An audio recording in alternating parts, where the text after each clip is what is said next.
Oh, oh, oh, oh, oh. Et bonsoir, c'est Dédé, le clown des ODD, qui se retrouve être ce soir en retard. J'ai mis ma casquette, c'est un peu un petit signe pour essayer de vous faire deviner d'où je vous parle.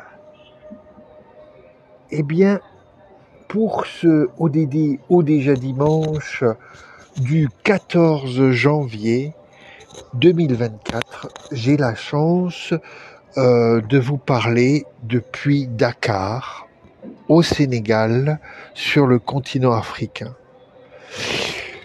Je viens d'arriver, je débarque tout juste de l'aéroport et ceci explique cela.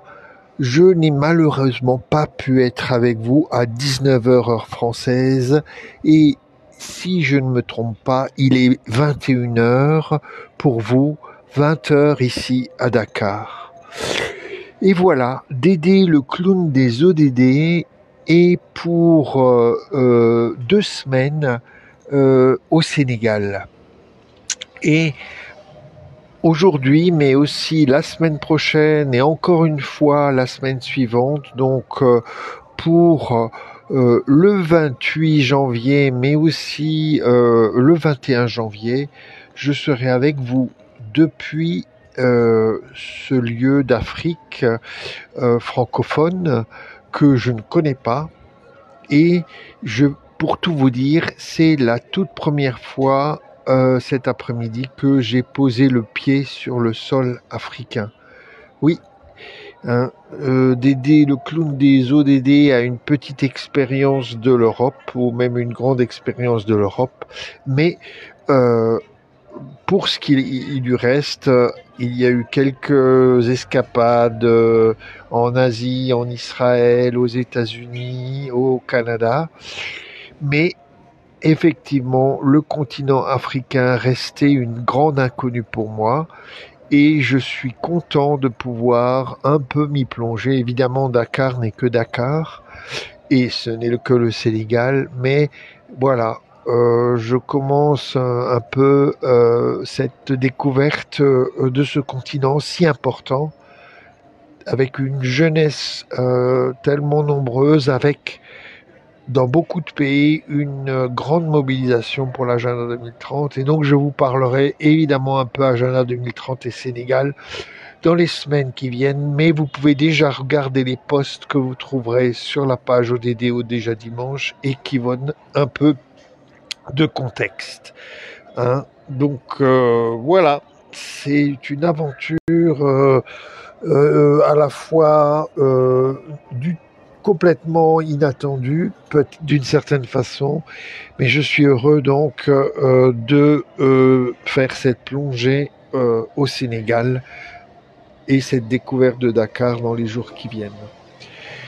Alors, ODD au déjà dimanche, le rendez-vous hebdomadaire pour parler des 17 objectifs de développement durable et de la promesse ne laisser personne de côté. C'est aussi un moment où on essaye de se redonner des nouvelles sur que se passe-t-il dans le monde ou surtout en France par rapport à l'agenda 2030. Vous savez que la semaine dernière, l'écho radio du collège Vincent Van Gogh dans le nord-est de la France a marqué ses 10 années. Et puis, vous savez aussi que j'ai terminé ODD au déjà dimanche la semaine dernière en vous invitant à réfléchir s'il ne valait pas marcher pour demander une autre loi immigration, asile-immigration dans les semaines qui viennent. Et on peut dire que peut-être que oui, peut-être que ça s'est déjà passé aujourd'hui à Paris, mais peut-être que oui, aussi le 21, donc dimanche prochain, en répondant à l'appel de très très nombreuses associations françaises qui se mobilisent pour les ODD et qui aujourd'hui appellent à demander au gouvernement une autre loi asile-immigration. Donc, soyez attentifs. Que dire d'autre? La semaine dernière, je vous disais qu'il y a cet appel à projet de ce qui s'appelle la Cité Fertile, un tiers-lieu à Pantin, pour réaliser des week-ends sous donc les couleurs de l'agenda 2030 des 17 ODD. Et vous pouvez retrouver sur la page ODD au déjà dimanche cet appel à projet. Il y a encore quelques semaines pour y répondre. Et puis, à mon habitude, la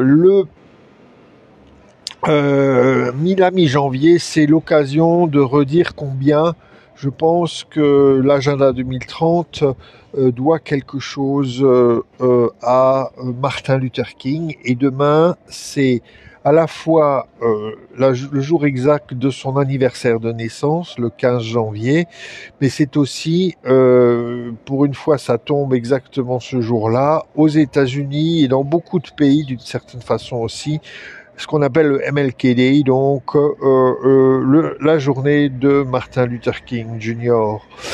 Et encore une fois, avec ce qu'il a mis en œuvre, ce qu'il a mis en route, dans les dernières années de sa vie, la campagne des personnes en situation de pauvreté pour People's Campaign, avec toutes les questions autour des ODD sociaux qui étaient déjà à l'ordre du jour de Martin Luther King, avec cette volonté de changement pour les plus en difficulté, les plus démunis, les plus exclus ou les plus mis à l'écart par des lois.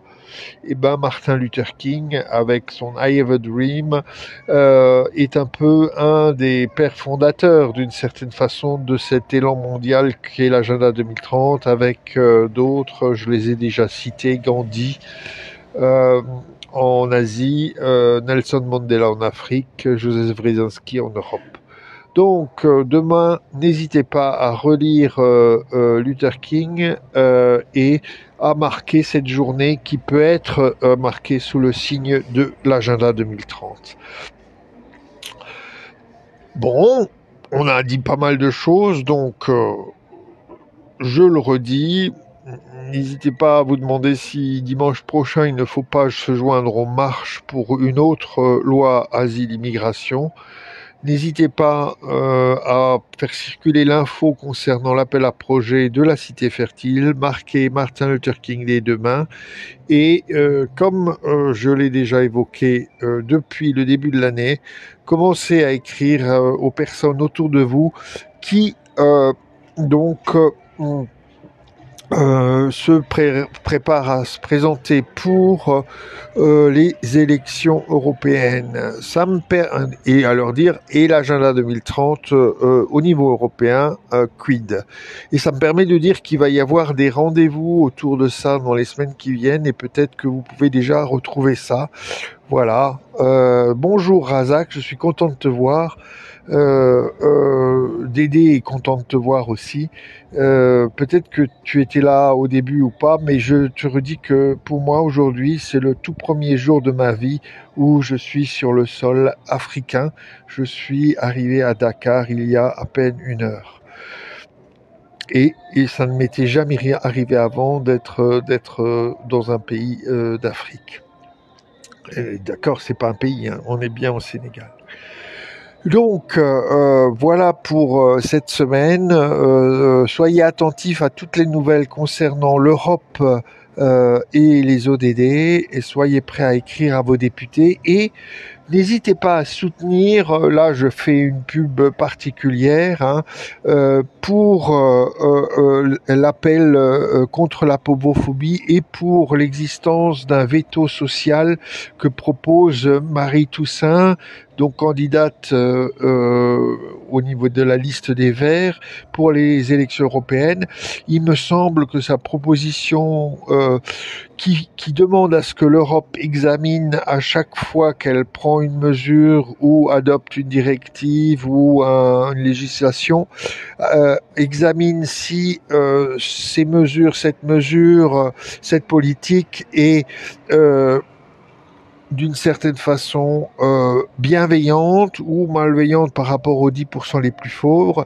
S'il s'avère que les 10% les plus pauvres semblent plus avoir à non pas de bénéficier de ces mesures, mais plutôt en pâtir, alors les députés européens auraient un droit de veto social pour bloquer les projets. Donc Marie Toussaint, dans ce sens-là, est complètement en phase avec l'agenda 2030 pour faire en sorte que les mesures bénéficient en premier aux personnes en situation les plus difficiles. C'est d'une certaine façon le laisser personne de côté, mais c'est aussi la promesse de l'agenda 2030, atteindre les plus en difficulté en première. Voilà, je vois que Razak donc, welcome to Dakar. Merci beaucoup. Donc, je vous donne rendez-vous depuis Dakar dimanche prochain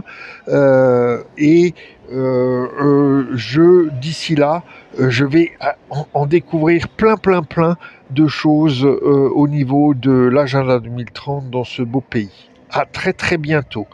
À très bientôt. Prenez soin de vous. Et oh, je suis espionné. Chut, je ne dis rien. Allez, restez mobilisés et à très bientôt pour d'autres nouvelles ODD au déjà dimanche.